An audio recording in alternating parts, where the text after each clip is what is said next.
This is so bad. This one is just so bad. And you know what? The Democrats are all proud because they managed to get this spending bill, this inflationary bill through the Senate, but the only one it's helping, the only one it's really, really helping is Kyrsten Sinema, who held out pretending that she was looking out for the little guy when in fact, I'm pretty convinced that Kyrsten Sinema, just like all politicians, was only looking out for herself. Because all she managed to do was ensure that billionaires would continue to pay a lower tax rate than anyone else on their income. I mean, this is mind-boggling, grossly political, grossly self-interested stuff. And the mainstream media, where are they? They're not going to call her out on it. Nobody's going to call anybody out on it. One, because they don't understand it. And two, because they just don't care. They don't care. It's like all these people are just in bed together and pushing their own agendas, which works for them. But you know what? I'll tell you, it does not work for the American people. Hello, everyone. Welcome to the Trish Regan Show. I am Trish. If you have not already, please do me this favor. Go to Apple iTunes and subscribe to the podcast. It's free for you. I'm here every single day, and you know how much I care about these issues. You know how much I know about these issues too, and I'm not afraid of explaining it like the rest of the media happens to be. Quick reminder that portions of today's program are brought to you by Legacy Precious Metals. There's never been a better time to invest in precious metals than right now. So go to legacypminvestments.com for more. Again, legacypminvestments.com. But let's dig into what Kyrsten Sinema just actually did. Or maybe I should back up for a second and tell you how much money she gets from the private equity industry. Oh, turns out individuals within the private equity industry accounted for more than $500,000 worth of donations, made up 10% of her individual donors club in the last cycle. Oh, and now it looks like this whole drama over her not signing anything, not going along with it. Oh, it was just over how much money they're allowed to really get paid and how much the IRS is going to go after them. So when you get the IRS saying they're going to put $80 billion towards the hiring of tens and tens of thousands of new IRS agents to go after everyday Americans, Kyrsten Sinema ensured that the private equity industry would continue to be able to pay less as a percentage basis of taxes for their income tax than school teachers, firefighters, or any of the administrative personnel that happens to work for them. I mean, yeah. That's what's happening in Washington, D.C. You should be disgusted. I'm disgusted. Let me tell you a little more about Kyrsten Sinema and how much money she's getting. Individual donations, as I said, totaling more than $500,000 or $500,000 in campaign donations, all from private equity individuals, including $54,900 from executives at KKR, $35,000 from Carlyle, $27,300 from Apollo, $24,500 from Crow Holdings, $23,300 from Riverside. Private equity industry, you see, has a very big lobbying machine, and it's very important to them that they continue to be able to pay such a low tax rate. You know, they're treating their income as capital gains. You know, on capital gains, you pay a lesser amount. So, you know, they pay around 20% instead of paying around 40%, well, 37%, which is the highest federal income tax bracket. So if you are making over $1 billion a year, as Steve Schwartzman made last year, 2021, guess what? I mean, you'd think that you'd be in the top tax bracket. But that's actually not the case because, again, this money is treated by the IRS, sanctioned by Kyrsten Sinema and Chuck Schumer and the rest of them. Democrats actually put this into being in legislation back in 2010 to ensure it. But you pay a whole lot less. I mean, you're not having to pay the full 37%. You're paying 20% in change there. How does that work? Again, this is not investment. Let's be very clear. This is their income. You see the way they get paid. You've heard of the 2 and 20 thing?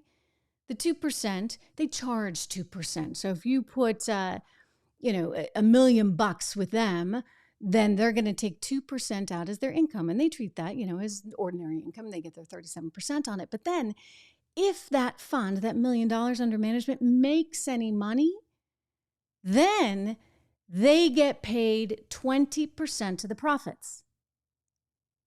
And that they then classify as an investment.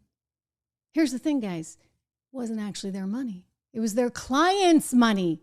So there was no way they could lose. You get it? That's why it's income. It is not investment. But Chuck Schumer, he collected $1.28 billion from the private equity industry, including places like Blackstone and KKR in the recent election cycle. This is one of the biggest lobbying groups on K Street, and no one's willing to call them out. It's really, really bad. And, the whole thing is bad, but I'm just particularly struck by this. I was like, okay, finally they're doing something about this. Everybody promises to do something. Obama promised to do something about it. Trump even promised to do something about it. He totally gets it. He knows that this is unfair. And yet every step of the way, you have these senators and representatives in the House that are like, oh, but wait a second. And why are they saying, oh, but wait a second? Well, let's keep in mind that the private equity industry paid out over more than $600 million in the last election cycle. That's a lot of money. In terms of lobbying, you can go to Open Secrets and see it's pretty evenly distributed. They give money to Democrats and Republicans, meaning there's corruption all around here, guys. All right. So these fat cats, these guys, and they're all guys, by the way. I don't see any women on the, billionaire list of private equity investors. They are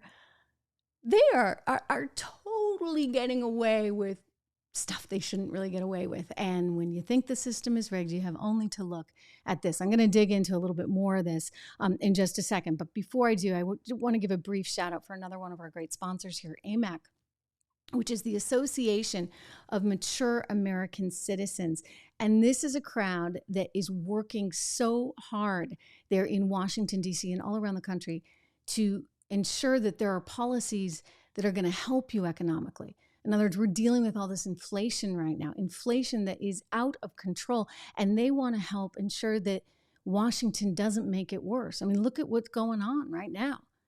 They're going to spend hundreds of billions of dollars picking winners and losers, right, in the field. I mean, I would say that traditional energy is kind of the loser here, right? Coal's going to face many, many more taxes, while this sort of new energy, green energy, is going to be a winner. I have no problem. With green energy, and I actually think we do need to invest in it more. But should it really be the government that's doing that? I mean, what about those private equity investors, right?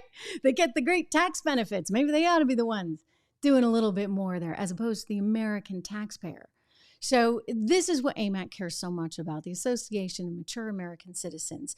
And they're there working aggressively for you, for me, for Americans that really care about our fiscal health and making sure that inflation is not too crazy in the near future or forever. I mean, because that's how it sort of feels right now as we deal with 9.1% and still climbing. So go to AMAC today. Join. It's just $16 a year. You get all kinds of great discounts, restaurants, hotels, cell phone plans. I really do encourage you. You'll be with a like-minded group of people, more than 2 million strong now.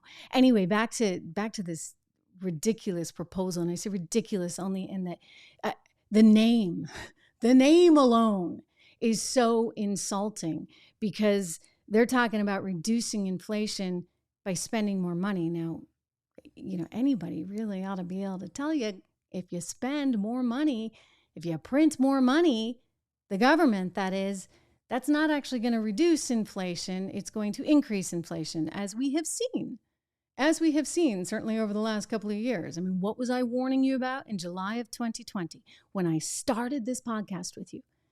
I was telling you, be prepared for major inflation. You cannot have the federal government simultaneously alongside the Federal Reserve printing this much money via massive amounts of stimulus and not have it come back to haunt you. And what did Joe Biden did? do as soon as he got to office? He issued another stimulus check, plus putting $1.9 trillion worth of stimulus. And now you're talking about hundreds of billions of dollars more. I mean, guys, enough is enough. Okay, we've seen the effects of it, and it's not good. Enough is enough. I mean, we've seen the effects of all this spending. Yes, there are interesting things about this economy right now. I'm just an old-fashioned girl who believes that 2 quarters of negative GDP growth, a decline in GDP, that is, translates to a recession, because that's what we've always said it was before. I realize, everything's open for debate, and I mean everything right now. And I hope that this is just a mild little blip and not a big deal. I am encouraged that enough people are still getting jobs. But here's the problem. They're getting jobs, but wages, which have been going up, are still not high enough to keep up with inflation. So while wages are going up, 5% and change, you still have inflation upwards of 9%. So in fact, real wages are actually falling. And now you're going to spend a whole bunch more. I mean, we'll see what the House does. I suspect it's just a rubber stamp now. Everything's going to go through. And yes, there will be much more money pumped into this economy while the billionaires of the world continue to get taxed at, let's see, I think that the rate is 23.8%. How do you like that? That's the capital gains rate that they are paying, as opposed to 37%. Look, a lot of people say, well, it's not going to make that big a difference at the end of the day because it's really not all that much money. But I still come back to this. What about the principle of it? I mean, you're out there talking a good game about the little guy and how it's not fair. Well, you're rigging the system. You're rigging the system against the little guy and gal by allowing the fat cats, who, by the way, are never going to lose out. As I explained, they're taking 20% off of any gains. It's not their money to begin with, so they have no chance at failure. This is what you call income. And it's really mind-boggling, pathetic, disgusting that these Democrats and Republicans, mind you, will not come out and admit it and close it. Just close it, guys. They're not going to. Another opportunity just went by, which means Americans are still getting the short end of the stick in every which way and form.